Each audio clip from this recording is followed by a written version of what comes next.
Boa tarde, irmãos, mais uma vez. Nós voltamos aqui para trazer mais reflexões para os irmãos. A nossa preocupação, então, aqui, de forma bíblica e teológica, é trazer algumas reflexões para os irmãos, os nossos ouvintes, aqueles que nos ouvem, mesmo que não façam parte dessa igreja aqui de Caldas Novas, mas que estejam nos ouvindo. A nossa preocupação é de trazer, então, reflexões bíblicas e teológicas para nós sabermos como é que nós nos comportamos diante da situação que hoje nós estamos enfrentando. Todos nós, sejamos nós cristãos ou não, de alguma forma nós estamos dentro de casa, né? E aí passando por uma quarentena. Sabemos que a situação aí fora é séria e temos que tratá-la como uma coisa séria e não pode ser diferente. Mas, como tenho falado, nós como cristãos não devemos entrar em pânico, nem em desespero, nem ficarmos amedrontados, porque nós temos um Deus que é maior do que tudo isso. Eu tenho falado para a minha família que a minha preocupação não é se eu vou pegar ou se eu não vou pegar. Não é se eu vou viver ou se eu não vou viver. É claro que eu gostaria que... Eu não gostaria de pegar essa enfermidade, não gostaria que os meus parentes pegassem, mas a minha preocupação não é essa a maior. A minha preocupação é que Deus seja glorificado em tudo isso. Não estou sendo aqui um masoquista, mas eu estou sendo muito sincero com os irmãos. Se porventura eu pegar e vier a faltar, a minha oração a Deus é que o nome dele seja glorificado, que o nome dele seja honrado. E eu quero que o meu desejo, a minha oração nesse período agora, é que o Senhor seja conhecido no nosso país, que o nome dele seja exaltado sobre todas as coisas. Esse é o meu desejo profundo e é isso que eu quero também transmitir para a igreja, que a nossa preocupação nesse momento agora é pedir para que Deus seja glorificado em nossa vida. Então não importa se, ainda que a nossa vida seja importante, a nossa preocupação tem que ser a glória de Deus. Então a nossa oração, na verdade, ela precisa ser para que Deus seja glorificado, seja honrado, seja conhecido, e que essas autoridades aqui do Brasil como do mundo, elas percebam que há um Deus que está reinando sobre todas as coisas, governando sobre todas as coisas, dirigindo sobre todas as coisas, e que nós devemos a esse Deus adoração, admiração por Ele, e dar a Deus toda a honra e toda a glória que a Ele é devida. Então, essa de fato é a minha preocupação. Eu tenho orado sim pelos meus filhos, pela minha esposa, pelos meus pais que estão distantes, que já são de idade, e os meus irmãos e sobrinhos, né, parentes, os amigos, tenho orado pelo Brasil e pedido a Deus solução, mas eu tenho dito que a minha ênfase na minha oração é que, acima de tudo isso, Deus seja honrado e Deus seja glorificado. Então, diante disso, eu quero fazer uma breve meditação com os irmãos. E a meditação é: qual é a atitude de um homem, de uma mulher piedosa diante de uma calamidade nacional e mundial? Como é que um piedoso, como é que uma mulher piedosa, eles se comportam diante de um problema grande assim que está acontecendo hoje nos nossos dias?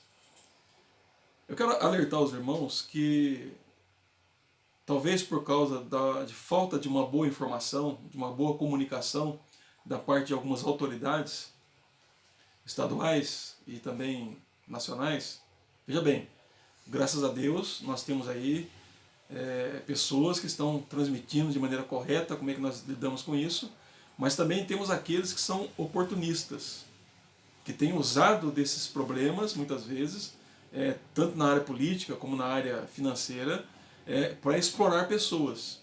E isso tem trazido pânico para as pessoas. Há pessoas aí que estão, os mercados estão ficando vazios.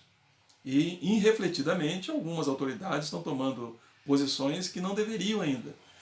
Deveriam ser prudentes na maneira de agir diante dos assuntos. Mas, como um homem piedoso, como uma mulher piedosa, se comporta diante de um problema nacional? É sobre isso, rapidamente, que eu quero falar com os irmãos hoje. E os irmãos, sendo pessoas crentes, eu peço que os irmãos orem pensando nisso, lembrando que a oração de um justo tem muito em seus efeitos. Então, para isso eu quero ler o livro de Neemias, capítulo 1. Neemias, capítulo 1, a partir do verso 1, diz assim: As palavras de Neemias, filho de Acalias, no mês de Quisleu, no ano 20º, estando eu na cidade de Suzã, veio Anani, um de meus irmãos, com alguns de Judá.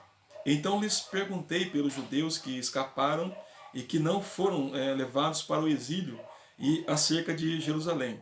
Disseram-me: os restantes que não foram levados para o exílio e se encontram lá na província estão em grande miséria e desprezo. Os muros de Jerusalém estão derribados e as suas portas queimadas. Tendo eu ouvido essas palavras, assentei-me e chorei e lamentei por alguns dias. E estive jejuando e orando perante o Deus dos céus. E disse: Ah, Senhor Deus dos céus, Deus grande e temível, que guardas a aliança e a misericórdia para com aqueles que te amam e guardam os teus mandamentos. Estejam, pois, atentos os teus ouvidos e os teus olhos abertos, para acudires à oração do teu servo, que hoje faço a tua presença dia e noite, pelos filhos de Israel, teus servos, e faço confissão pelos pecados dos filhos de Israel, os quais temos cometido contra ti, pois eu e a casa de meu pai temos pecados. Temos procedido de todo corruptamente contra ti, não temos guardado os mandamentos, nem os estatutos, nem os juízos que ordenastes a Moisés teu servo. Lembra-te da palavra que ordenastes a Moisés teu servo, dizendo: se transgredirdes, eu vos espalharei por entre os povos, mas se vos converterdes a mim e guardardes os meus mandamentos e o cumprirdes, então, ainda que os vossos rejeitados estejam pelas extremidades do céu, de lá os ajuntarei e os trarei para o lugar que tenho escolhido, para lhe fazer habitar o meu nome. Estes ainda são teus servos, e o teu povo que resgataste com o teu grande poder e com tua mão poderosa. Ah, Senhor, estejam, pois, atentos os teus ouvidos à oração do teu servo e a dos teus servos que se agradam de temer o teu nome. Concede que seja bem-sucedido hoje o teu servo, e dele mercê perante este homem. Nesse tempo eu era copeiro do rei. Nós vamos orar e pedindo a Deus a direção. Senhor, nos abençoe nesta breve meditação que vamos fazer nesse texto, e auxilia-nos, ó Deus, por meio do teu Santo Espírito, para que possamos tirar aqui os princípios que precisamos para a nossa vida diante do Senhor e diante do problema que nós estamos hoje enfrentando. Dai-nos sabedoria, encorajamento à tua igreja. É a nossa oração, Senhor, no nome de Jesus. Amém. Qual a atitude de um homem piedoso, então, diante de uma calamidade nacional ou mundial? Também de uma mulher piedosa. Neemias, como os irmãos sabem, foi um homem temente a Deus e deu um exemplo para nós de piedade, de temor, um exemplo também de humildade, de coragem e de fé. Diante do problema da qual a nação de Israel estava enfrentando, Neemias toma então uma atitude, mas essa atitude ele toma depois que ele se coloca na presença do Senhor. E o que nós podemos ver aqui, irmãos, com relação a Neemias? Eu quero só dizer para os irmãos que eu não vou aqui entrar nos detalhes por causa do tempo. Nós queremos fazer meditações curtas aqui, não muito longas, mas é importante nós destacarmos aqui que quando Neemias recebe a notícia de que o seu povo, o seu país estava completamente assolado e que o povo que estava vivendo lá estava em grande miséria, é dito que Neemias ele se sensibiliza pelo problema do povo dele, do qual o povo estava passando. Ou seja, Neemias sente grande compaixão pelo seu povo. Ele não fica rindo, não fica caçoando, não fica dizendo: veja, eles pecaram contra Deus, olha lá o que está acontecendo. Não é essa atitude que Neemias faz. Mas Neemias demonstra aqui para nós um coração bastante cheio de compaixão e de misericórdia pelo povo pelo seu próprio povo. Então, ele é alguém que mostra sensibilidade com o problema da sua nação. Porque o texto fala assim: tendo eu ouvido estas palavras, assentei-me, chorei e lamentei por alguns dias, estive jejuando e orando perante o Deus dos céus. Então veja que ele lamenta pela situação que o povo estava passando, ele chora por aquilo que estava acontecendo ali, porque grande tristeza se apoderou do coração de Neemias. Então ele não se alegrou com a desgraça do povo, ele não sorriu, ele não comemorou a miséria que o povo estava sofrendo lá em Jerusalém, em Judá e em Jerusalém. Pelo contrário, ele demonstra compaixão por aquilo que estava acontecendo ali. Então, o que nós podemos aprender com Neemias, irmãos? Nós estamos passando por um momento de crise. O nosso país está passando por um momento de crise. É o momento de nós lembrarmos de uma coisa. Nós também somos brasileiros. Nós também somos seres humanos. Então, nós precisamos aprender a ter compaixão daqueles que estão sofrendo. Nós devemos nos sensibilizar também com a dor dos outros, a semelhança de Neemias. Naturalmente, um homem piedoso não vai forçar isso. Eu não estou aqui mandando os irmãos forçar a barra, não é isso que eu estou dizendo. Mas é natural que na vida de um cristão, de um crente verdadeiro, de um homem que é temente ao Senhor, ele sinta compaixão pelos outros. A semelhança de Jesus. Jesus, quando via aquela multidão que estava desgarrada, sem ovelha, o texto diz que o próprio Jesus sentiu grande compaixão por elas e passou a ensiná-las. Então, é natural que na vida de um homem piedoso, de uma mulher piedosa, exista essa sensibilidade de, ao invés de comemorarmos uma derrota, ao invés de nós comemorarmos a miséria de alguém, a desgraça de alguém, nós nos colocamos no lugar dessas pessoas e aprendemos a lamentar e a chorar, porque, na verdade, isso está acontecendo porque ofenderam a Deus, desprezaram a Deus. E Deus, então, está sendo justo em trazer juízo sobre a terra. E que foi o caso de Jerusalém aqui. Então, primeiro, Neemias se demonstra um homem sensível ao problema do seu povo. Outra coisa que Neemias faz aqui, irmãos, está no verso 4 ainda, ele diz assim: tendo eu ouvido essas palavras, assentei-me, chorei e lamentei por alguns dias, e estive jejuando e orando perante o Deus dos céus. Neemias se coloca na presença de Deus. Neemias se coloca perante Deus. Lá em Hebreus capítulo 4 é dito que nós temos um grande sumo sacerdote que penetrou os céus, e aí então o autor de Hebreus nos incentiva a entrarmos diante do trono da graça de Deus para buscarmos graça e socorro no momento oportuno. Então veja os irmãos que a nós, como cristãos, nós temos esse livre acesso à presença de Deus. E é isso que Neemias está fazendo aqui, ele se colocou na presença de Deus, porque o mal tinha vindo da parte de Deus. Então o único que poderia solucionar o problema, de resolver a situação, é Deus. Então o que ele faz? Ele se humilha, diante do Senhor, ele lamenta diante do Senhor, e ele então faz uma resolução de fazer jejum e oração na presença de Deus, porque somente o Deus soberano, como nós temos falado nos outros áudios, somente ele pode trazer então uma solução para isso. Então o que Neemias faz? Ele se coloca diante de Deus. Ele vai interceder. Ele aqui assume o seu papel de um sacerdote de Deus. E Martinho Lutero ensinou isso, que a igreja é hoje o sacerdócio de Deus na terra. Então cada crente é um sacerdote. Alguém que pode se colocar na presença de Deus para levar as nossas questões e também trazer a solução da parte do Senhor. Então o que Neemias faz aqui? Ele se coloca na presença de Deus. Ele vai até ao Senhor. Ele vai a Deus, buscando em Deus, então, o auxílio e a ajuda de Deus. Uma outra coisa, irmãos, que Neemias nos ensina, está no verso 5, diz assim: e disse: ah, Senhor Deus dos céus, Deus grande e temível, que guardas a aliança e a misericórdia para com aqueles que te amam e guardam os teus mandamentos. Verso 6, estejam, pois, atentos os teus ouvidos e os teus olhos abertos para acudires à oração do teu servo, que hoje faço a tua presença de dia e noite pelos filhos de Israel, seus servos, e faço confissão pelos pecados dos filhos de Israel, os quais temos cometido contra ti, pois eu e a casa do meu pai temos pecado. Então veja que ele se coloca na presença de Deus, ele começa então agora a rogar a Deus pela situação do povo. E dentro desse dessa oração, ele reconhece que Deus é o Criador de todas as coisas, quando ele diz: Ah, Senhor Deus dos céus, Deus grande e temível, que guarda as alianças. Então, ele está descrevendo para nós quem é Deus. Primeiro, o Deus Criador de todas as coisas.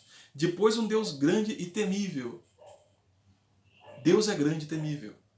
Então não é um ser qualquer, é um ser absoluto, que nós devemos a ele temor. E é um Deus que é fiel a si mesmo, porque ele guarda a aliança dele. Ele havia dito a Israel que se eles quebrassem a aliança, seriam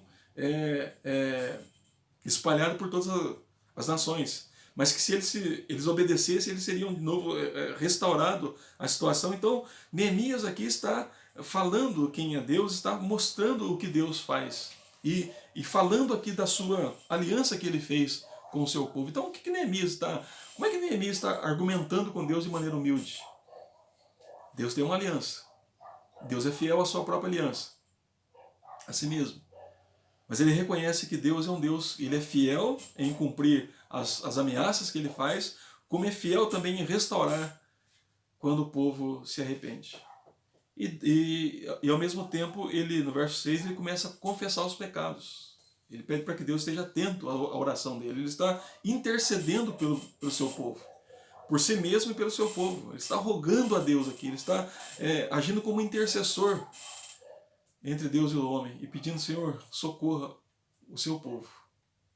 Nós podemos fazer isso como crentes, nos colocar na presença de Deus, reconhecendo que Deus é um Deus grandioso, reconhecendo que Deus é o Criador dos céus e da terra, nos humilharmos na presença do Senhor. É um momento de humilhação, é um momento sim de jejum e oração, é um momento sim de nós olharmos para o alto e sabermos quem é o Deus que nós servimos. Assim procede um homem piedoso, assim procede uma mulher piedosa. Eles vão a Deus, eles vão a Deus. As autoridades estão correndo atrás de dinheiro, usando mecanismos para que o vírus não se espalhe. É legítimo? É, mas não é a solução. A solução é Deus. A solução é o Criador. A solução é o soberano sobre todas as coisas. E por isso que um piedoso ele vai a Deus primeiramente, buscando em Deus todo o auxílio que ele precisa. Então, Neemias está fazendo isso, confessando os pecados seus e os pecados do povo. E ele diz que o mal que veio sobre Jerusalém é motivo de eles terem procedido de maneira incorreta diante do Senhor, quando fala no verso 7, temos procedidos de todo corruptamente contra ti, não temos guardado os mandamentos, nem os estatutos, nem os juízos que ordenastes a Moisés teu servo. Então veja que o problema que vem sobre Israel é porque Israel, representados aqui em Judá e Jerusalém, eles não tinham guardado os mandamentos do Senhor. Então Deus estava sendo justo em dar a eles aquilo que eles mereciam. Então Neemias, ele recorda disso, ele lembra disso na sua oração. Ele usa isso como argumento na sua oração, para não culpar Deus, para não dizer que Deus é o culpado. Não, o culpado somos nós, porque nós quebramos a lei e nós pecamos contra Deus. Mas Neemias está usando esse argumento da fidelidade de Deus em cumprir as suas ameaças, na esperança que Deus também há de cumprir a promessa de restaurar o seu povo. Olha, irmãos, nós estamos num país desobediente, que tem quebrado a aliança com Deus. Eu quero lembrar uma coisa aos irmãos e os ouvintes, que a aliança que Deus fez com Adão lá no Éden é a aliança feita com toda a criação, com todo ser vivo, com todos os seres humanos. Tanto crentes como não crentes estão nessa aliança da criação. A aliança da salvação, da redenção, é apenas os eleitos, os salvos, os que serão salvos. Mas da criação estão todos, e todos quebram a aliança. E é natural que Deus traga juízo, porque Ele é fiel em cumprir as suas ameaças, como é fiel também em restaurar uma nação quando se arrepende dos seus pecados. Então, qual o argumento que Neemias está usando? Lembrando ao Senhor da aliança que ele tinha feito. Ele cumpriu as suas ameaças, estava sendo justo em fazer aquilo que estava fazendo com Israel, mas agora Neemias recorre a esse Deus e suplica a ele então para que ele lembre da aliança se eles assim se arrependerem ao Senhor. No verso número 8, ele é alguém que confia de fato na palavra do Senhor, nas promessas de Deus, porque no verso 8 ele vai dizer assim: lembra-te da palavra que ordenaste a Moisés teu servo, dizendo, se transgredirdes eu vos espalharei por entre os povos, mas se vos converterdes a mim e guardardes os meus mandamentos e os cumprirdes, então ainda que os vossos rejeitados estejam pelas extremidades do céu, de lá os ajuntarei e os trarei para o lugar que tenho escolhido para ali fazer habitar o meu nome. Veja que Neemias aqui, ele confia plenamente na lei do Senhor e nas promessas de Deus. Ele está dizendo que o povo foi espalhado porque desobedeceu, mas ele também crê que Deus é fiel a si mesmo, a Deus mesmo, em cumprir a aliança, em resgatar o povo, se o povo se arrepender dos seus maus caminhos, abandonar os seus pecados. Então, o que Neemias está orando aqui, irmãos? Ele está orando as Escrituras. Ele está olhando para as promessas que Deus havia deixado por intermédio de Moisés e dos profetas que antecederam a Neemias. É para lá que ele olha. É para o registro de Deus. E ele está orando exatamente isso. E pedindo para que Deus, então, intervenha novamente, mas agora restaurando o seu povo. Há esperança para o nosso Brasil? Há. Quando a Igreja de Cristo se preocupar com isso, em começar a invocar ao Senhor, em clamar a Deus a semelhança de Neemias, assumir de fato o nosso papel de sacerdotes diante do Senhor, de sacerdócio santo, né, que Deus nos chamou para isso, e clamarmos a Deus por uma intervenção de Deus no nosso país, para que Deus derrame do seu Espírito, para que Deus derrame, promova de fato em nossos corações um avivamento no nosso país. E para que a palavra de Deus seja pregada aqui, para que aqueles que não conheçam, ou melhor, que não conhecem, conheçam a palavra do Senhor e voltem a Deus de todo o coração.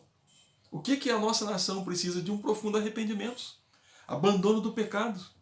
A cura para os nossos problemas é a volta a Deus. Mas o que um homem e uma mulher piedosa faz? Eles vão ao Senhor, eles clamam ao Senhor. Neemias estava clamando pela sua nação. Esse registro, irmãos, ficou para nós aprendermos isso. Que nós, como crentes, podemos fazer algo pela nossa nação. O que nós podemos fazer? Clamar ao Senhor por ela. Ir ao Deus Criador. O Deus que formou esse Brasil. O Deus que colocou cada indivíduo nesse país. É o mesmo Deus que criou Israel, que formou Israel. É o mesmo Deus que levantou Neemias para que viesse agora interceder por este povo. Você pode orar pelo Brasil. Você pode clamar a Deus por esse país. Pedir a Deus para que Deus mande sobre nós um despertamento espiritual. Para que a palavra do Senhor seja exaltada e o nome do Senhor seja exaltado. E ele continua no verso 9 dizendo assim, ou no verso 10. Estes ainda são os teus servos, e o teu povo que resgataste com o teu grande poder e com a tua mão poderosa. Ah, Senhor, estejam, pois, atentos os teus ouvidos e a oração do teu servo e a dos teus servos que se agradam em temer o teu nome. Concede que seja bem-sucedido hoje o teu servo e dá-lhe mercê perante este homem. Nesse tempo eu era copeiro do rei. E por fim, irmãos, Neemias foi um homem que se colocou nas mãos de Deus, dizendo, em outras palavras, eis-me aqui, Senhor. Ouve a minha oração e me dê mercê na presença do rei. Então nós podemos nos colocar nas mãos de Deus e dizer, eis-me aqui, Senhor, o que devo fazer? Nesse primeiro momento, irmãos, devemos orar. Durante 4 meses, Neemias orou ao Senhor, jejuou ao Senhor, clamando a Deus. Assim também nós, como cristãos, devemos fazer. Essa é a atitude de um homem piedoso, de uma mulher piedosa, diante de uma calamidade nacional ou mundial. Nos colocarmos humildemente, nos humilhando na presença do Senhor e suplicando a Deus socorro para a nossa vida e para o nosso país. Eu quero terminar aqui e dizer para os irmãos o seguinte, a nossa maior preocupação agora deve ser com a glória de Deus. Que Deus seja glorificado e exaltado no nosso país. E o que nós podemos fazer, como mulheres, como homens piedosos, nos colocar na presença de Deus e clamar a Deus pelo nosso país. Que Deus abençoe os irmãos, que Deus use os irmãos para mudarmos essa nação que pertence a Deus. Que Deus abençoe os irmãos e que Deus nos ajude. Amém.